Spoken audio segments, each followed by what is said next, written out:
Assalamualaikum warahmatullahi wabarakatuh. Saya Arumtri Budiarti dengan NIM 21070260088 akan menjelaskan materi mengenai pengantar anatomi fisiologi manusia. Anatomi berasal dari bahasa Latin yang terdiri dari dua kata, yaitu ana dan tomi. Ana yang berarti bagian atau memisahkan, dan tomi yang berarti iris atau potong. Jadi, anatomi adalah ilmu yang mempelajari bentuk dan susunan tubuh secara keseluruhan dan bagian-bagiannya, serta hubungan alat tubuh satu dengan yang lainnya. Sedangkan fisiologi berasal dari bahasa Latin yang terdiri dari kata visi yang berarti alam atau cara kerja, dan logos yang berarti ilmu pengetahuan. Jadi, fisiologi adalah ilmu yang mempelajari fal atau pekerjaan dari tiap-tiap jaringan tubuh atau bagian dari alat-alat tubuh. Jadi, pengertian dari anatomi fisiologi yaitu ilmu pengetahuan yang mempelajari tentang susunan atau potongan tubuh dan bagaimana alat tubuh tersebut bekerja. Terdapat beberapa istilah ilmu yang mempelajari bagian tubuh tertentu.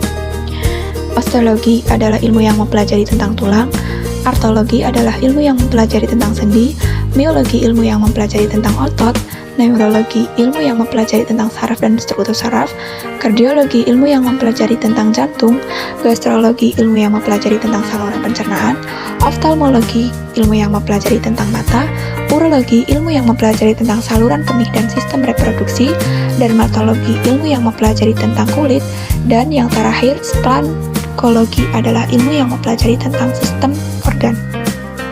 Terdapat beberapa istilah dalam gerakan anatomi, yaitu yang pertama fleksi dan ekstensi. Fleksi adalah gerak menekuk atau membengkokkan, ekstensi adalah gerak untuk meluruskan.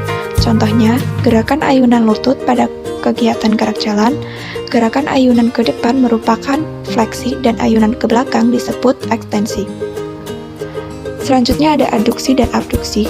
Aduksi adalah gerakan mendekati tubuh, sedangkan abduksi adalah gerakan menjauhi tubuh. Contoh, gerakan membuka tungkal kaki pada posisi istirahat di tempat merupakan gerakan abduksi atau menjauhi tubuh.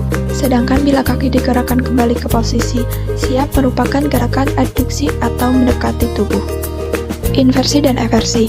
Inversi adalah gerak memalingkan telapak kaki ke dalam tubuh, eversi adalah gerakan memalingkan telapak kaki keluar.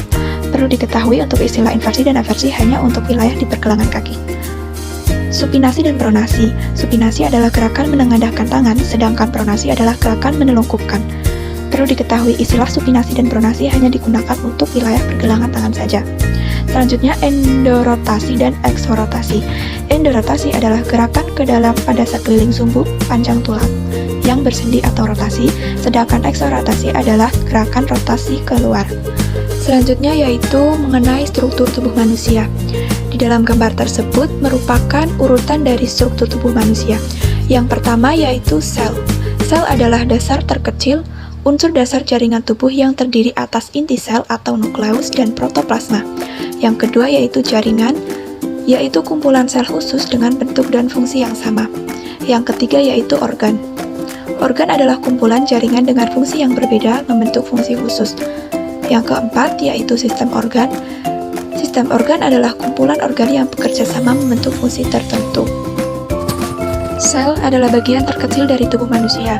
Ukurannya sangat kecil dan hanya bisa dilihat dengan mikroskop. Setiap jasad yang bernyawa, tumbuhan atau hewan, terdiri dari susunan sel yang teratur bentuk dan susunannya. Sel ini pertama kali diperkenalkan oleh Robert Hooke pada tahun 1635. Bagian-bagian sel. Yang pertama yaitu sel tumbuhan.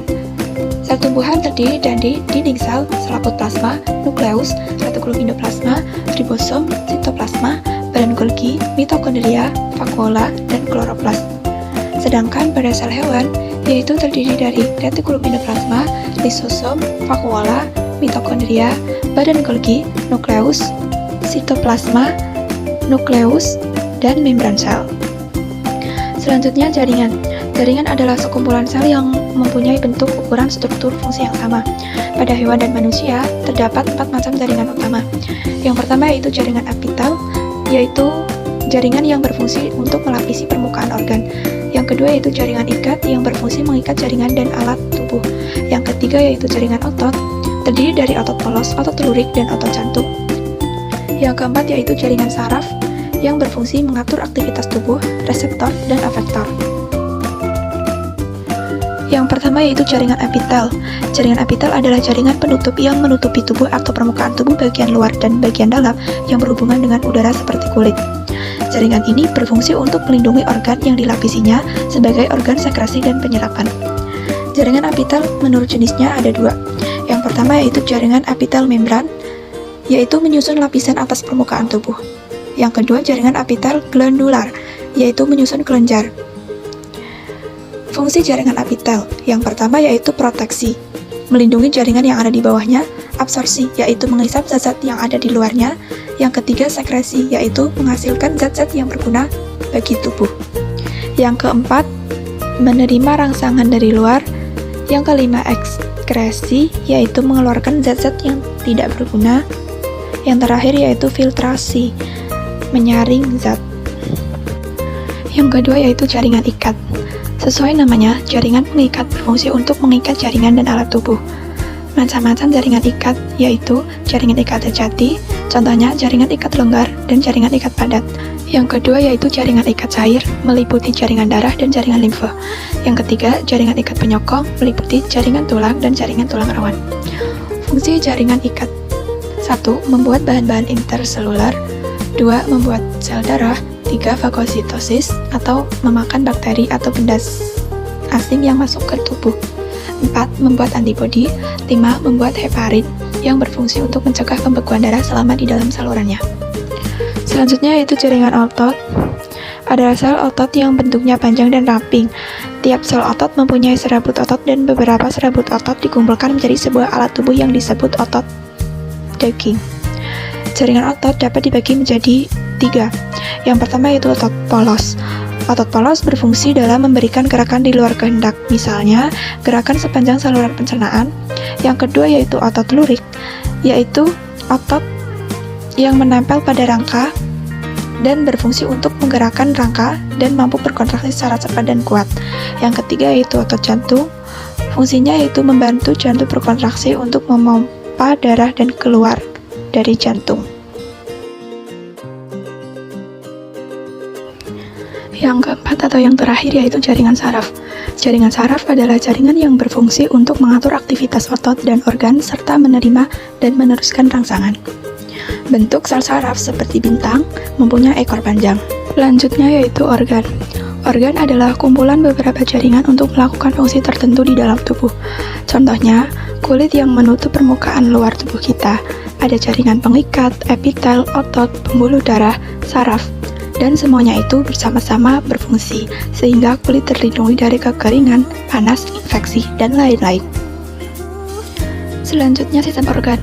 Sistem organ meliputi sistem integumen, sistem rangka, sistem otot, sistem persyarafan, sistem endokrin, sistem kardiovaskular, sistem limfotik, sistem respirasi, sistem pencernaan, dan sistem reproduksi. Homeostasis adalah kemampuan tubuh menjaga kondisi internal tubuhnya relatif stabil atau konstan. Semua organ dan jaringan berfungsi membantu mempertahankan kondisi stabil. Misalnya, lapar ingin makan, detak jantung meningkat saat olahraga, dan insulin meningkat setelah makan.